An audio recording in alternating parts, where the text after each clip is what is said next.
Bukit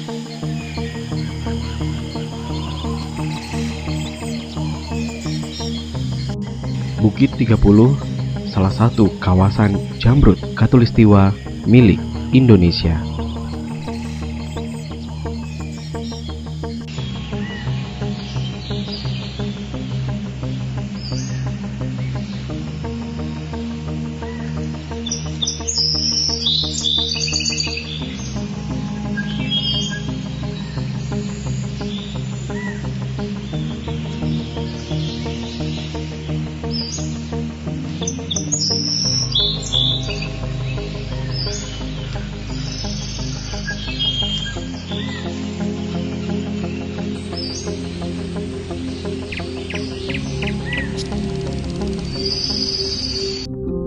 Bukit 30 terletak di Pulau Sumatera, perbatasan antara Provinsi Riau dan Jambi. Hutan di lanskap Bukit 30 telah tumbuh selama ribuan tahun dan merupakan salah satu tempat dengan ekosistem yang paling beragam di dunia. Terdapat 193 jenis burung, 80 mamalia, dan 1.500 jenis flora. Di antaranya terdapat satwa-satwa liar yang dilindungi seperti harimau Sumatera, orangutan Sumatera, gajah Sumatera, beruang madu, macan dahan, kucing hutan, kucing batu, kucing emas, anjing hutan, dan tapir. Kawasan lanskap Bukit 30 yang paling berbukit dan curam merupakan kawasan taman nasional yang dilindungi oleh negara. Sementara kawasan dataran rendah lanskap Bukit 30 tidak dilindungi dan sangat terancam hilang karena mudah untuk dialihfungsikan. Namun di kawasan yang tidak dilindungi itulah hidup harimau Sumatera, gajah Sumatera, dan orangutan Sumatera.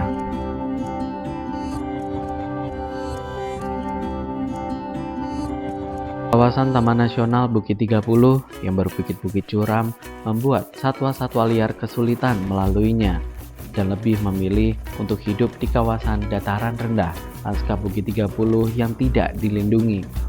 Satwa-satwa liar ini hanya terdapat satu-satunya di Pulau Sumatera dan dilindungi karena mereka hanya satu langkah lagi menuju kepunahan.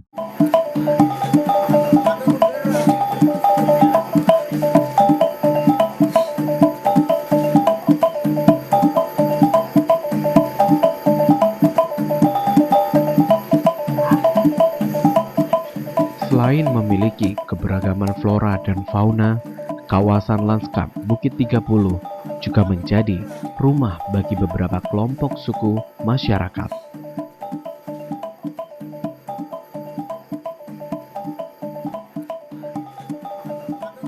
Mereka adalah suku Anak Dalam, suku Talang Mama, dan suku Melayu Tua. Suku-suku tersebut hidup dengan adat istiadat dan budaya yang masih relatif tradisional. Mereka menggantungkan hidupnya dari hasil hutan sejak ratusan tahun lalu. Sebagian besar penduduk bermata pencaharian sebagai pekebun. Dengan kegiatan sehari-harinya antara lain menderes karet, menanam ubi dan padi, mengambil madu, berburu, mencari rotan, dan jernang. Sehingga hidup masyarakat di sekitar sangat bergantung pada kebun yang dipeliharanya.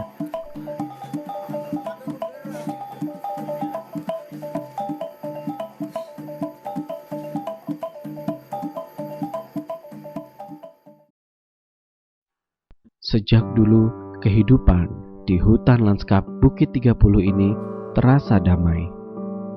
Sampai pada akhirnya terjadi perubahan fungsi hutan di Bukit 30, yaitu perubahan dari hutan asli menjadi perkebunan, hutan tanaman industri, dan pertambangan batu bara. Hutan itu masih alami, soalnya saya dulu masih dari tahun 98 itu sampai tahun 2000 saya masih menjadi penjelajah jernang, cari jernang kan. sampai arah-arah Sungai Rambai, arah-arah Tungkal, itu masih utuh, dapat usaha mencari. Kalau sekarang tidak bisa, hutannya tidak ada lagi. Cuma yang ada hutan sekitar kami sinilah lagi. Kalau dulu hutannya masih utuh, dengan adanya masuk perusahaan-perusahaan tentu hutannya banyak banyak yang digunduli lah begitu caranya kan. Seluruh hutan habis dibabatnya. Ya tentu menyempit juga ke masyarakat kan. Perubahan fungsi hutan ini menimbulkan dampak bagi masyarakat yang hidup di sekitarnya. Kalau dampaknya yang ke masyarakat kan tidak ada, cuman ya untuk perkembangan yang akan datang masyarakat ya tentu ada dampaknya kan gitu. Ya dengan masyarakat luar memang tidak ada kena dampaknya, tapi dengan masyarakat di sekitar menikmati dampak istilahnya pembukaan lahan tersebut. Terutama kalau dulu airnya jernih, kalau sekarang agak merah-merah, itulah yang kami nikmati kan. Selain berdampak pada masyarakat sekitar, perubahan fungsi hutan secara besar-besaran ini juga berdampak pada satwa-satwa yang tinggal di dalamnya. Satwa-satwa liar yang biasa tinggal di dalam hutan tersingkirkan oleh aktivitas manusia. Habitat dan sumber makanan mereka pun berkurang. Perubahan fungsi hutan yang dilakukan oleh perusahaan maupun masyarakat adalah pemicu terjadinya konflik manusia gajah yang terjadi di lanskap Bukit 30 ini. Akibatnya satwa yang kehilangan tempat tinggal itu mencari makan ke kawasan perkebunan atau dekat permukiman yang sebelumnya merupakan habitatnya.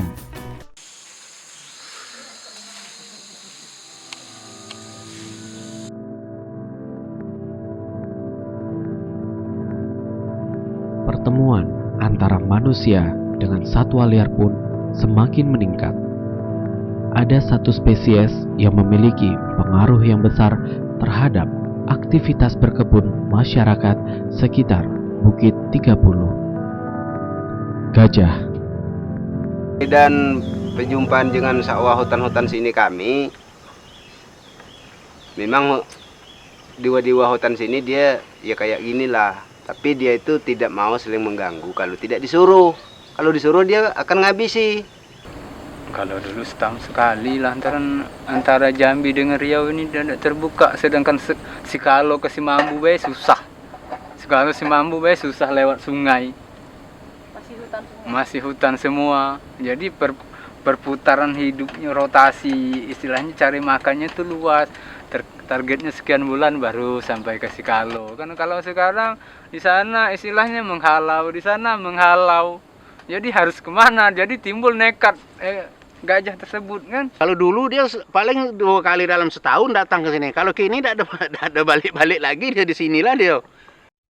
Berkurangnya habitat asli dan sumber makanan gajah memaksa mereka mendatangi kawasan perkebunan untuk mencari makan. Ya kalau hewan itu saya rasa karena lokasi tempatnya di hutan itu tidak ada lagi, tentunya dia menyempit, mendekat ke di mana yang ada kebun karet, kebun masyarakat, nah itu aja cuman. Hutan istilahnya kebun yang bentuk jadi hutan di situlah. Tinggalnya gajah sekarang lantaran di atas sana perusahaan lagi pembukaan lahan, jadi mereka tidak merasakan itu belum. Yang jelasnya kami di Sikalo, gajahnya lari ke kami. Dari tahun ke tahun, hutan di lanskap Bukit 30 mengalami penyusutan yang sangat drastis. Rata-rata hutan seluas 30.116 hektar hilang setiap tahunnya.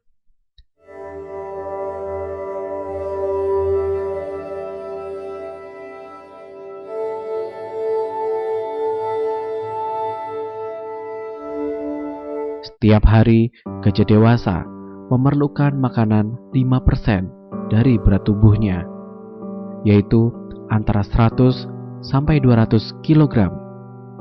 Minum sebanyak 50 liter dan wilayah jelajah yang luas hingga 166,9 km persegi.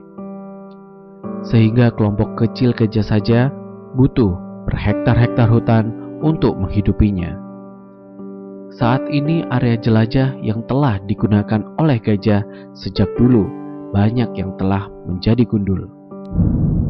Perubahan fungsi hutan ini adalah pemicu terjadinya konflik manusia-gajah.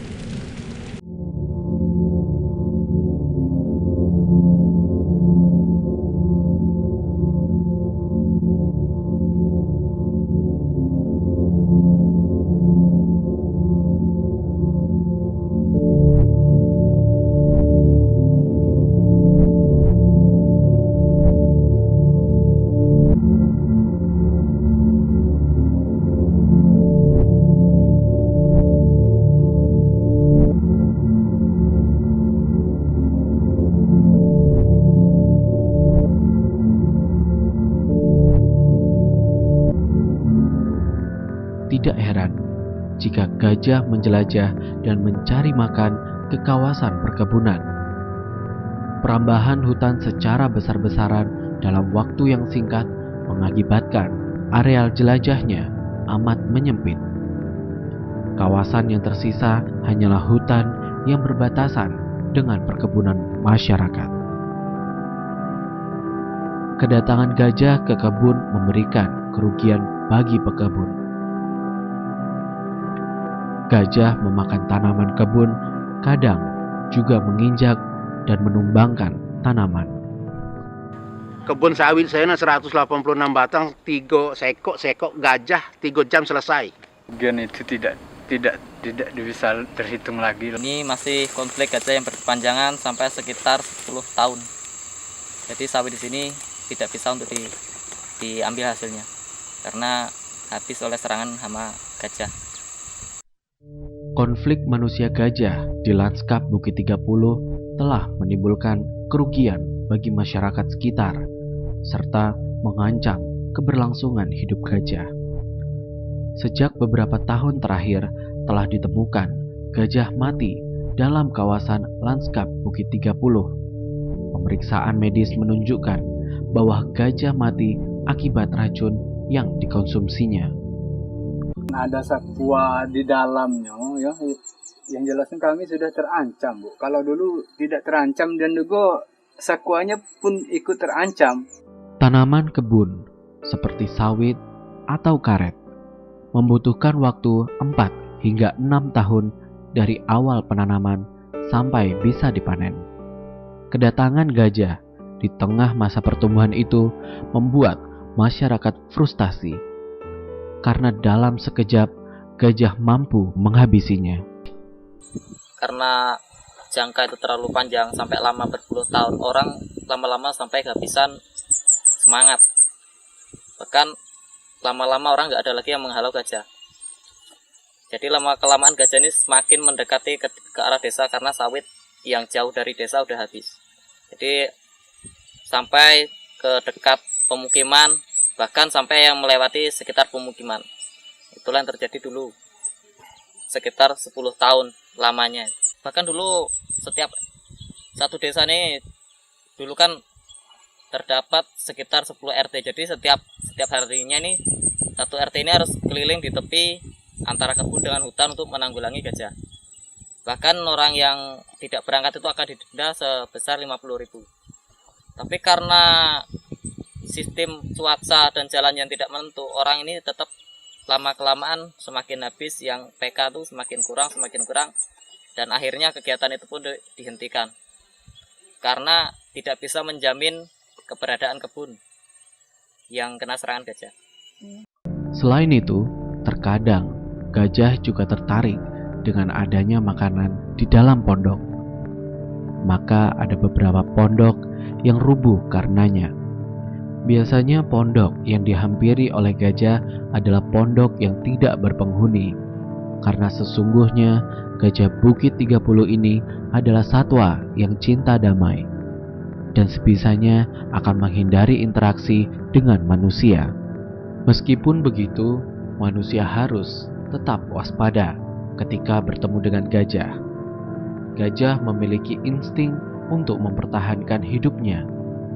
Ketika gajah merasa terancam akibat jarak yang terlalu dekat dengan manusia, gajah mungkin akan menyerang. Akibatnya, manusia bisa saja terluka atau bahkan mati ketika gajah mencoba melindungi dirinya. Sama halnya dengan manusia yang juga ingin mempertahankan hidupnya. Dia pakai rotasi, istilahnya di mana jalannya itulah dia yang dia lewati. Kalau sekarang tidak menentu lagi, di mana dia merasa aman, walaupun dia buka rotasinya, dia akan tempuh itu bentuk apapun resikonya dia tempuh kan, lantaran di situ ada makanan gitu. Jadi perputaran hidupnya rotasi, istilahnya cari makannya itu luas. Targetnya sekian bulan baru sampai ke Sikalo. Kan kalau sekarang di sana istilahnya menghalau, di sana menghalau. Jadi harus kemana? Jadi timbul nekat gajah tersebut kan. Paling sering itu 2 kali setahun. Tapi gampang dihalau. Kalau kini tidak mau dihalau lagi. Tempatnya lari itu tidak ada lagi. Tempatnya nak nginap itu tidak ada lagi. Saya rasa mulai dari tahun 2000-an lah. Dari tahun 2003 inilah sampai sekarang. Sekarang cuma di sini yang ada hutan, dia mau hidupnya di hutan. Pasalah dia ngamuk kan, ngamuk yang habisnya kebun kami lah, terpaksa cari makan.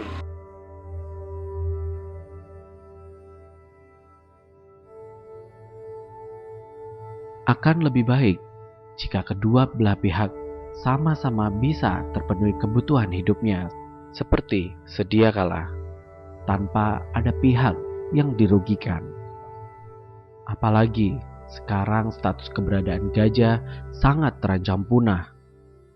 Oleh karenanya, di Indonesia, gajah dilindungi negara melalui Undang-Undang Republik Indonesia Nomor 5 Tahun 1990 tentang konservasi sumber daya alam hayati dan ekosistemnya. Gajah merupakan mamalia darat terbesar yang melahirkan dan menyusui seperti manusia. Usianya dapat mencapai hingga 70 tahun di pemeliharaan. Mereka satwa yang sangat pintar. Berat otaknya saja mencapai 5 kg. Kepintaran gajah sering disejajarkan dengan orang-utan maupun lumba-lumba. Gajah tidak pernah lupa. Itu istilah yang sering dipakai untuk menggambarkan daya ingat gajah yang luar biasa. Gajah dapat belajar serta menganalisis situasi di sekitarnya. Layaknya manusia, gajah juga merupakan makhluk sosial yang hidup berkelompok, berkomunikasi, dan saling membantu satu sama lain. Gajah betina selalu pergi berkelompok bersama dengan saudara dan anak-anaknya. Dipimpin oleh satu gajah betina yang paling tua atau yang paling berpengalaman. Selain mencari makan bersama, kelompok gajah betina bekerja sama mengasuh dan menjaga anak-anak mereka. Gajah memiliki masa perkembangbiakan yang lama. Gajah betina akan mengandung selama 22 bulan. Setelah anaknya lahir, gajah akan mengasuh anaknya selama 4-6 tahun. Setelah itu, barulah gajah betina dapat bereproduksi kembali.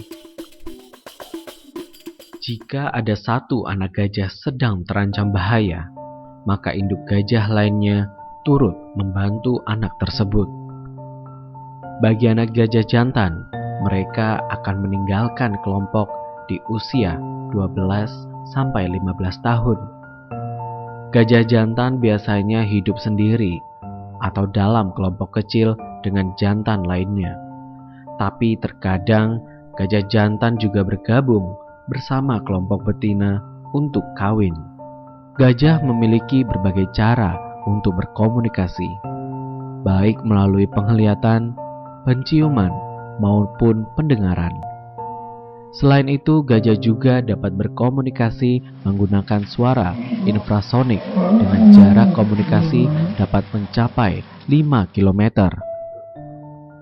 Mereka dapat mengutarakan perasaannya, seperti berpelukan penuh kasih sayang, dengan mengaitkan belalainya satu sama lain, menunjukkan penghormatan dengan kembali ke tempat matinya kerabat atau gajah yang pernah dicintainya, serta diam di situ beberapa saat sambil menyentuh sisa tulang dan gading menggunakan kaki dan belalainya dengan lembut penuh kasih sayang.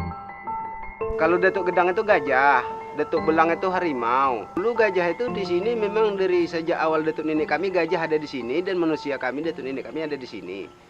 Hutan sangat berguna bagi kehidupan manusia.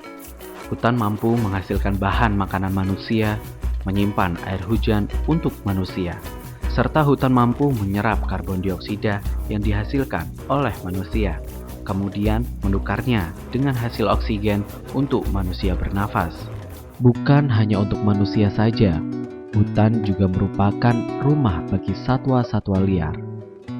Sedangkan satwa-satwa liar ini juga sangat berpengaruh terhadap kelestarian hutan tersebut, mulai dari serangga yang membantu penyerbukan tanaman, satwa pemakan tumbuhan dan buah-buahan sebagai penyebar benih, dan satwa pemakan daging di rantai makanan teratas untuk menjaga keseimbangan populasi. Semua bagian dari ekosistem hutan, termasuk manusia, saling bergantung antara satu dengan yang lainnya. Jika ada satu bagian dari ekosistem hutan ini yang hilang, dampaknya sangat besar. Seperti serangga, burung, dan kelelawar. Tanpa adanya mereka, manusia akan kelaparan karena sepertiga penyerbukan tanaman dilakukan oleh mereka. Begitu juga semua makhluk lain berperan dalam menjaga keseimbangan ekosistem. Ketika gajah berjalan, jejak kakinya membentuk lubang-lubang air yang membentuk kehidupan baru. Ketika ekosistem hutan tidak seimbang, bencana seperti kekeringan, banjir, dan tanah longsor mengancam keberlangsungan hidup manusia.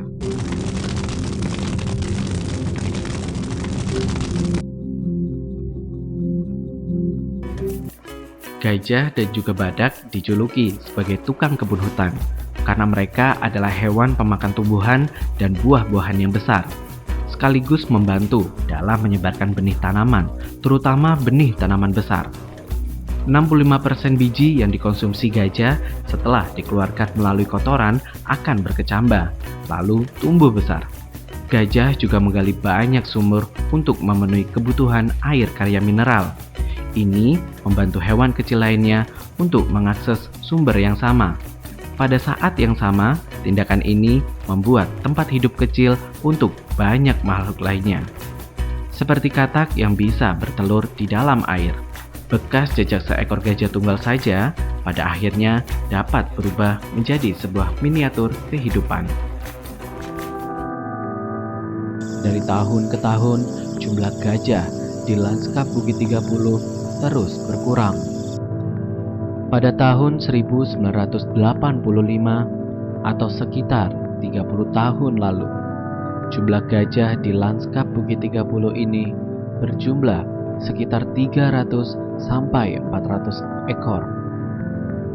Namun, menurut survei yang dilakukan Frankfurt Zoological Society atau disingkat FZS pada tahun 2012, jumlah gajah di lanskap Bukit 30 hanya tersisa sekitar 160 ekor saja.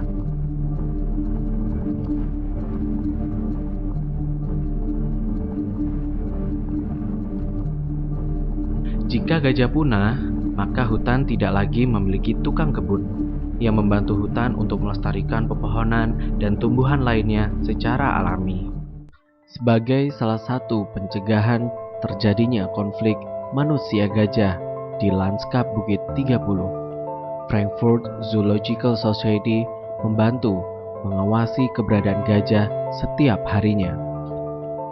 Saat ini di lanskap Bukit 30 terdapat 4 ekor gajah betina dan seekor gajah jantan yang telah dipasangi kalung GPS atau alat untuk mendeteksi posisi.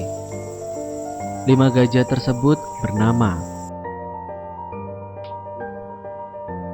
Freda, Ana, Dadang, Cinta, Ginting. Setiap gajah mewakili kelompok gajah berbeda yang berada di lanskap Bukit 30. Namun tergantung pada kondisi hutan ataupun makanan.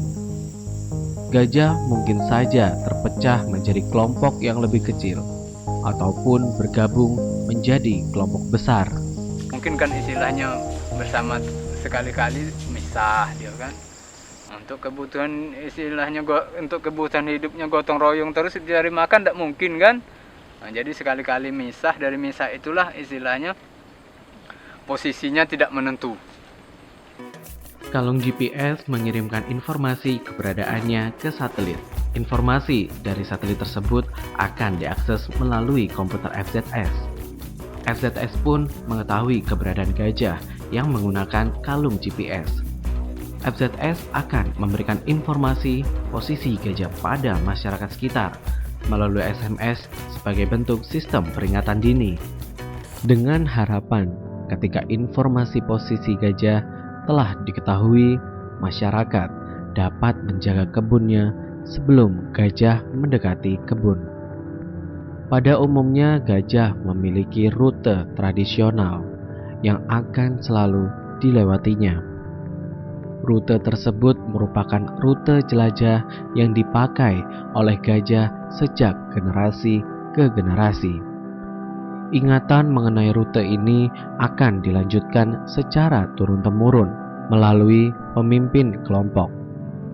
Jika memungkinkan, gajah akan melewati rute tradisionalnya karena disitulah mereka pernah mendapatkan makanan, minuman, dan tempat bernaung. Ternyata di kawasan hutan lanskap Bukit 30 terdapat tempat yang sejak dahulu telah dikenal masyarakat sekitar sebagai tempat gajah bernaung. Salah satunya adalah tempat yang bernama Benteng Gajah. Benteng Gajah ini terletak di Dusun Tuo Sumai. Menurut masyarakat sekitar, Benteng Gajah sudah ada sejak ratusan tahun lalu, bahkan sebelum Masehi. Jatuhkan Benteng Gajah itu di paritnya, dibuat parit bandar untuk jalan gajah tuh. Kalau yang benteng itu kami cuma dapat sejarahnya. Sampai 100 lebih saja. Banyak dengan gajah dulu. Itulah contoh salah satu rute yang kemungkinan besar akan berulang kali dilewati oleh gajah. Maka masyarakat harus selalu waspada terhadap kedatangan gajah ke dalam kebunnya.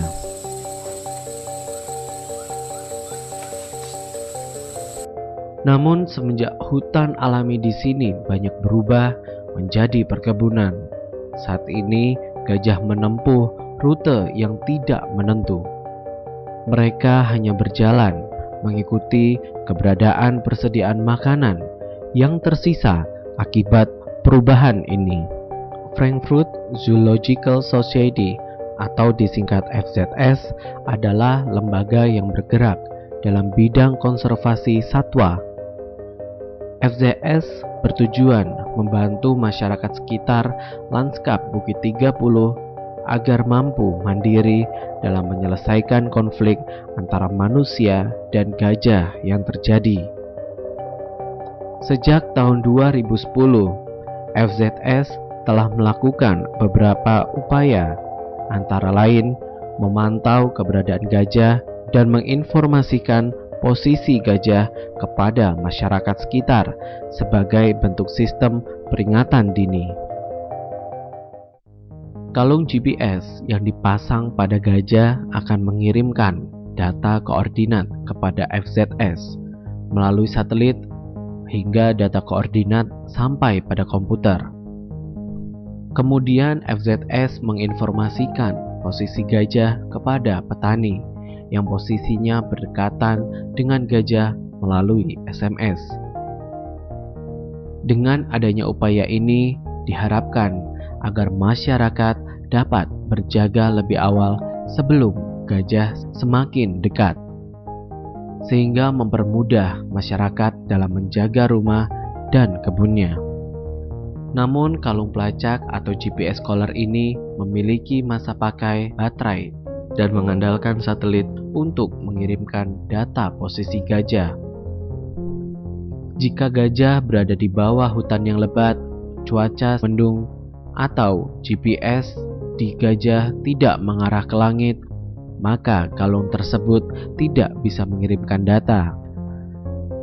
Kalung GPS pada gajah hanya dapat menginformasikan keberadaannya dan tidak dapat digunakan untuk mengendalikan pergerakan gajah. Selain itu, FZS juga mendampingi masyarakat agar mandiri dalam mengamankan kebun.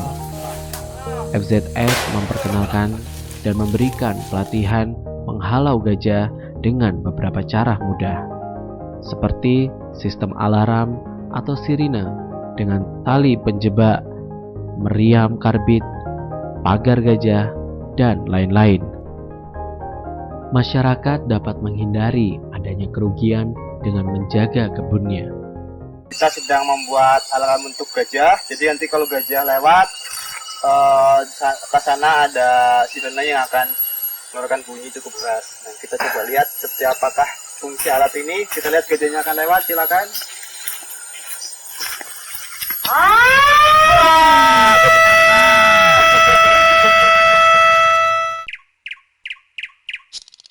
Pada dasarnya, gajah sangat peka terhadap suara. Maka gajah akan lebih terganggu jika mendengar suara-suara gaduh yang mengganggu. Dengan mengeluarkan suara-suara keras, gajah akan segera menghindari dan menjauh dari sumber suara tersebut. Hal ini bisa diaplikasikan untuk menghalau gajah. Contoh alat yang bisa mengeluarkan suara keras untuk mengusir gajah, antara lain sistem alarm seperti yang ada di Muara Sekalo, meriam karbit, kentongan, dan mercon. Selain suara, pada dasarnya gajah liar ini takut dengan keberadaan manusia. Mereka akan mencoba untuk menghindari pertemuan dengan manusia. Maka saat malam hari, mereka akan menghindari cahaya-cahaya yang ada, karena mereka menganggap dengan adanya cahaya, maka disitulah ada manusia. Cahaya ini juga bisa diaplikasikan dalam penghalauan gajah.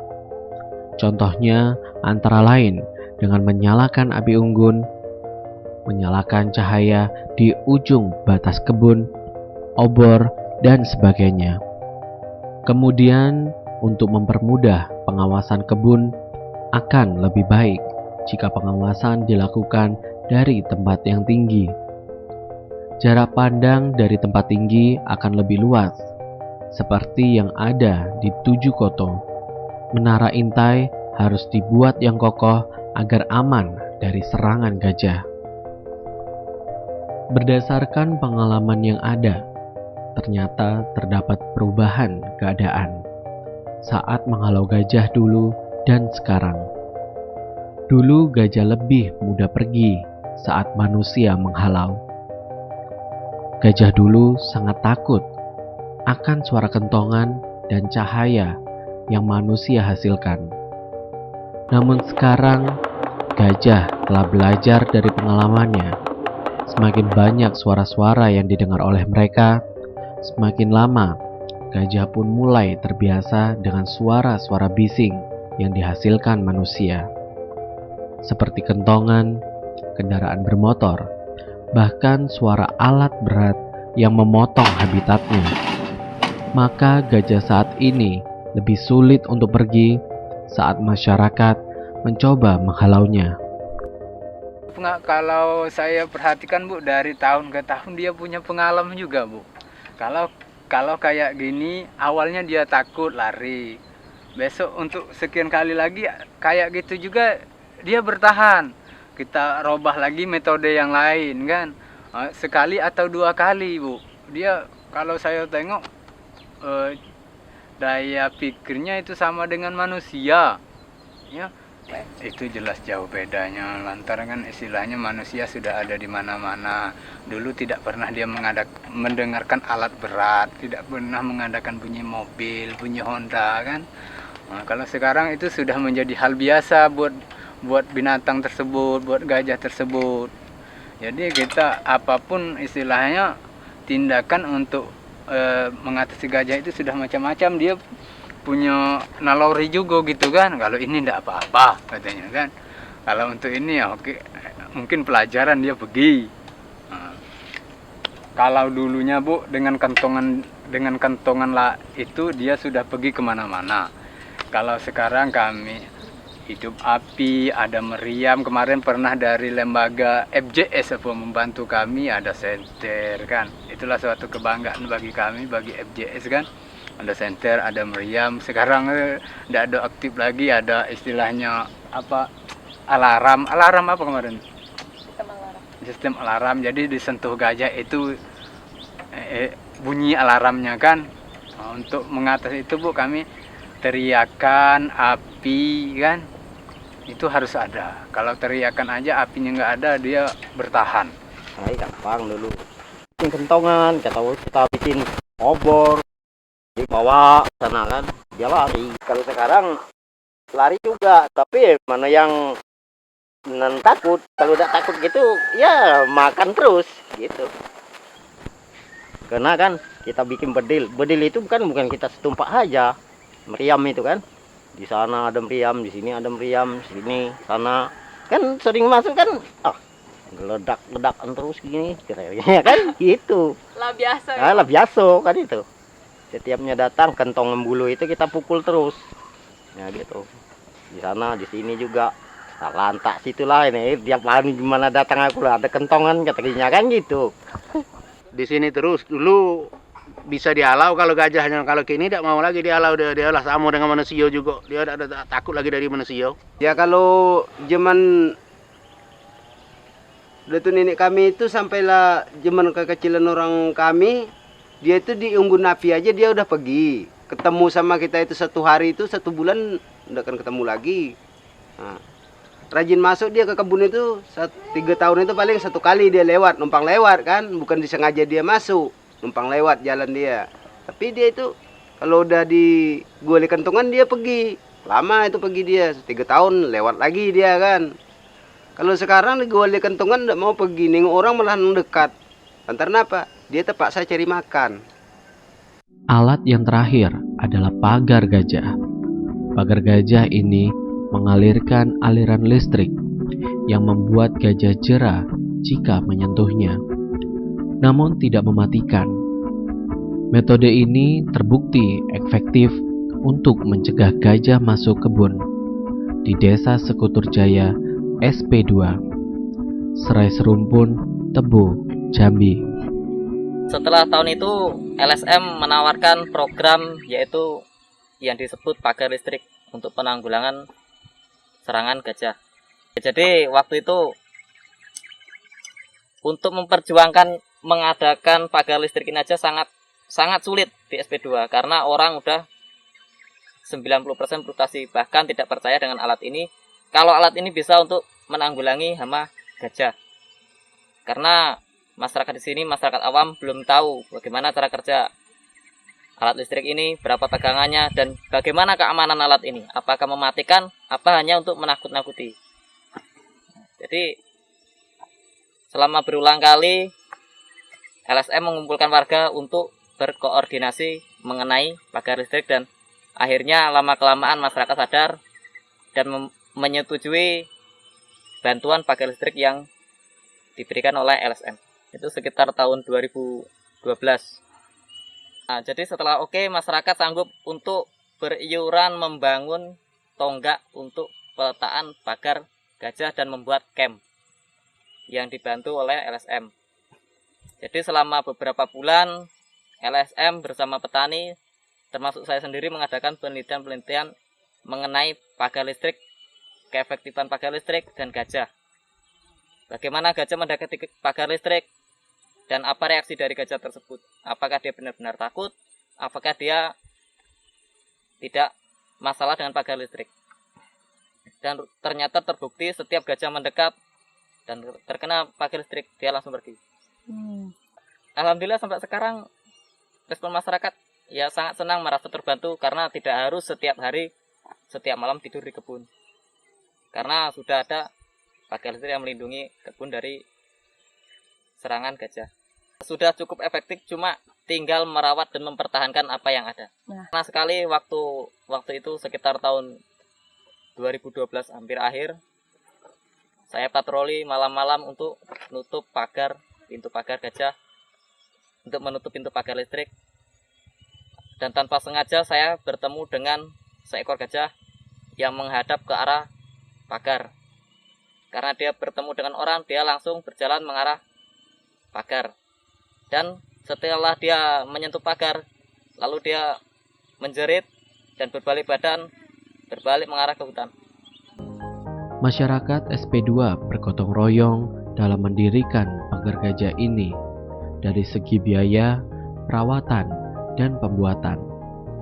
Adanya kerjasama ini membuahkan hasil yang sangat efektif dalam menghalau gajah. Usaha penjagaan kebun yang dilakukan masyarakat dapat berhasil. Namun, untuk jangka panjang, tanpa adanya makanan dan tempat bernaung yang mencukupi, konflik manusia gajah tidak dapat terselesaikan.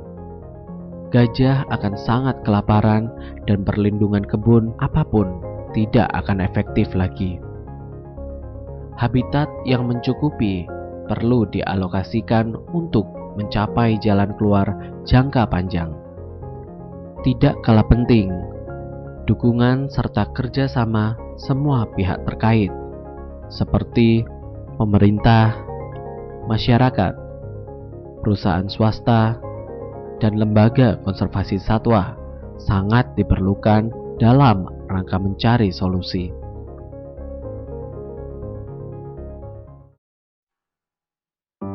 Masyarakat di Lanskap Bukit 30 memiliki harapan yang besar agar menghasilkan solusi untuk kebaikan bersama.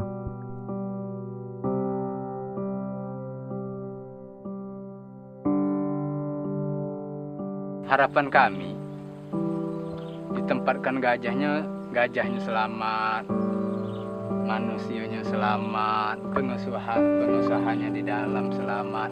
Mari harapan saya bersama-sama kita menyelamatkan satwa yang ada di Kabupaten Tebo. Ini masalahnya satwa ini sebenarnya Kabupaten Tebo bangga, ya. Gajah yang ada di Jambi ini mungkin di Sekalo kan, di Kecamatan Sumai terutama Tebo, di Bungo kan nggak ada. Jadi ini salah satu aset. Ngapo istilahnya pemerintah tidak dengan aset yang ada tidak ingin tahu. Ya kalau bisa, karena musuh yang paling mendasar itu kan, yang paling berbahaya itu musuh kebun itu gajah. Ya kalau bisa gajah itu macam mana caranya pemerintah supaya dibikinkan satu tempat atau macam mana kan gitu. Atau memang kalau memang dipelihara nih jelas-jelas nih kan gitu ya enggak. Daripada macam kini itu. Ya harapan saya ke depan itulah gajah ini harus diamankan.